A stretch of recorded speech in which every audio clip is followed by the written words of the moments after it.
I was burned in a car accident when I was 22 months old. My family was on the first vacation we'd ever been on as a family. And we were stopped at a toll booth, and a truck, a huge semi, hit the line of cars that we were in as we were stopped at the toll booth paying our toll. It was about a 7-car accident. I was the worst one injured in the accident.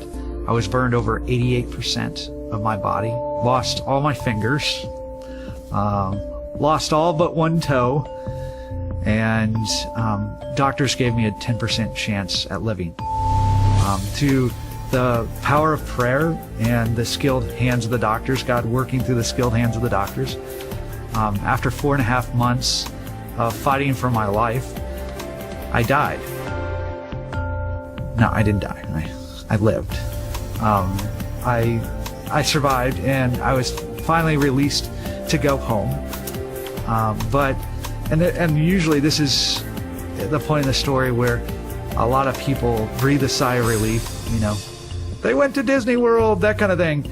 But really, this is where my real memory picks up. I came home from the hospital, and my life was full of bandages and dressings and pain, and physical and emotional pain. My life was full of anger and rage. But my parents really pushed me to get out of my comfort zone. They would put me in a mall when I was very young, and they would tell me to say hi to everybody that passed by and smile.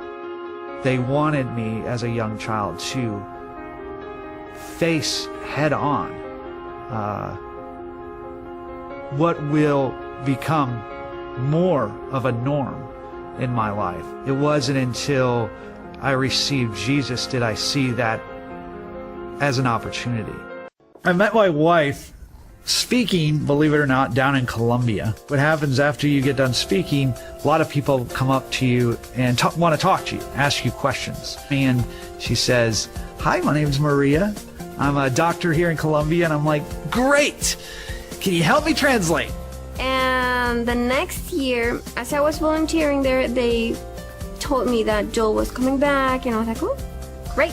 So that's when I got to know her better, and we started talking on Skype.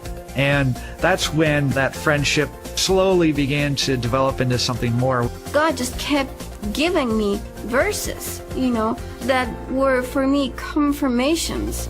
A year went by and we were married. You may kiss your bride. Lo and behold, things happen when you get married. To see her embody literally my characteristics has been life-changing. The Lord, in His divine nature, doesn't create accidents.